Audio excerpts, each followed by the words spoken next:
गुबैयै जोंनिया वर्कशपमोन बे वर्कशपनि गुबै थांखिया जादों जोङो जोंनि इउपिपिएल दोलोआ बे 14 नं चिरां दुवारनि सिङाव थानाय साफ्रोमबो दोलोनि दैदेनगिरिफोरा बा मावथि फालोआ मा मावनांगौ भबिष्यतावहाय जोङो मा मावलांखो जोंनि मावनायाव माबाफोर गेना गोथे थालांदों नामा बेफोरखौ बिजिरनानै सावरायलायनायनि मोनसे हाबाफारिमोन आरो दिनैनि गेजेरजों जोंनि गोसोआव सोंलु थानाय माखासे सोंलुफोरनि फिननायखौबो जोङो मोननो हाबाय होलायलायनो हाबाय शेयार खालामलायनो हाबाय बेनो गुबै दिनैनि साबजेक्टमोन। बेखौ डिपार्टमेन्टआ हमनांगौ एक्चुअलि मानोना आं डिपार्टमेन्टखौ गोदोनिफ्रायनो बुंबोबाय दङ डिपार्टमेन्टआ बे दादगारि ओनसोलावल' नङा बिटिआर हालामाव कमप्लिटलि फरेस्ट डिपार्टमेन्टआवहाय मोनसे मा होनोमोनलाय सारानजों खेबनै खेबथाम खारनायबो दङ आरो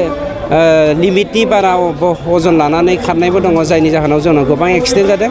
दादगारियावल' नङा जोंनि बाक्सायावबो उदालगुरियावबो बिदि एक्सिडेन्टआ फ्राय जाफ्लेबाय दङ बेफोरनिफ्राय जों बारग'नो थाखाय रायजो राजा आरो जोंनि सांबादिक सन्थायाबो खोब स्मार्टलि नोजोर होनांगोन बेखौसो आं खावलायो। स्कुला प्रभिन्सियेलाइज जादों बे प्रभिन्सियेलाइज जानाय एमइ स्कुल हाइ स्कुलनि माखासे फोरोंगिरिफ्रा थालांनायनि जाहोनानो बेवहाय फरायसाफोरनि आंखाल फरायसानि रेसिय'खौ नायनानैसो फोरोंगिरिफोरखौ बेवहाय प्रभिन्सियेलाइज खालामफानाय जादों गतिके बेनि थाखाय आसाम गभर्नमेन्टआ गुबुन मोनसे बेबस्था लागासिनो दङ दा माबायदि टेकनिकेल प्रब्लेम जादों आं एक्जेक्टलि बुंनो हाया बे स्टेट इसु अब्लाबो बिथांमोननि थालांनायनि मेन कारनानो बेनो बेवहाय एनडिबिल' नङा बर' फरायसा आफादनिया 1300ता मा होनो मार्टियार्स दङ एनडिबिनिफ्राय 4029ता मार्टियार्स दङ बिथांमोननि मार्टियार्सनि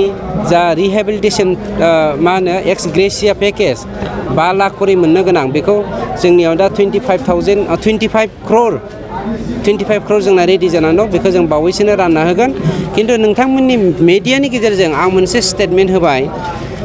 जाय बिथांमोना दिनै गावखौनो गोथांखौनो गोथै होननानै मार्टियार लिस्टआव हरखोमादों बिथांमोनखौ जोङो बावैसोनो एक्सन लानाय जागोन बिथांमोन बायदि 2 नाम्बारनि मानसिफोरखौ गोबां मानसिखौ जोङो हमनानै मोनबाय आरो नामखौबो दानबाय आरो नेक्स्टआव सोरखौबा मोनबावोबा बेखौ जोङो ओरैनो नागारनाय नङा मानोना गोथार बे जोंनि मुंख्लंफोरनि थैनि बेसेनखौ लानानै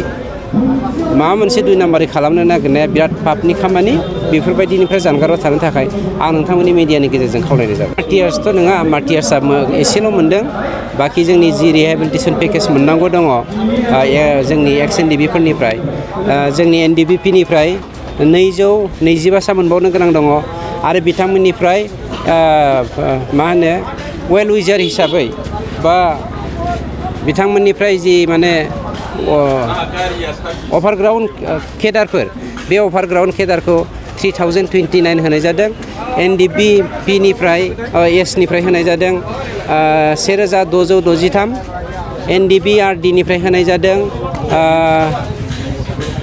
284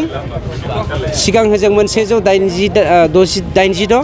उनावहाय 284 जाफिनदों दाजाबदेरनानै आं मैया बिनि हिसाबखौ होननायाव एसे खेलिमेलि जादोंमोन आं एक्जेक्टलि नटखौ नायाखैमोन बेनिफ्राय एनडिबि डि ग्रुप होननाय बिदि गैया अब्लाबो बिथांमोननि माखासे एनडिबिपिजों हाबफाजायै माखासे लिस्टखौ अलरेडि जों सोसनना होनाय जादों खिन्थु आरो होखांनायनि उनाव बिथांमोननि जा स्क्रुटिनि जाखांनानै भेरिफिकेसन जानो गोनां बेबो जानानै थांबाय एनडिबि वुमेन हिसाबै आइजोफोर हिसाबै 28 बेफोर गासिबो रिहेबिलिटेसननि थाखाय स्क्रुटिनि जागासिनो दं आरो बिथांमोननि मुङावहाय भेरिफिकेसन फैगासिनो दङ। Thank you. बेखौ माब्लासिम होफुंनाय जागोन? बेखौ एक्जेक्टलि खेबसेनो होनाय जागोनथ' ओंखायनो दफासो भेरिफाइ खालामबाय दङ एसे गोबावबो जानो हागौ गोख्रैबो जानो हागौ बे गभर्नमेन्ट अफ आसामनि सायाव।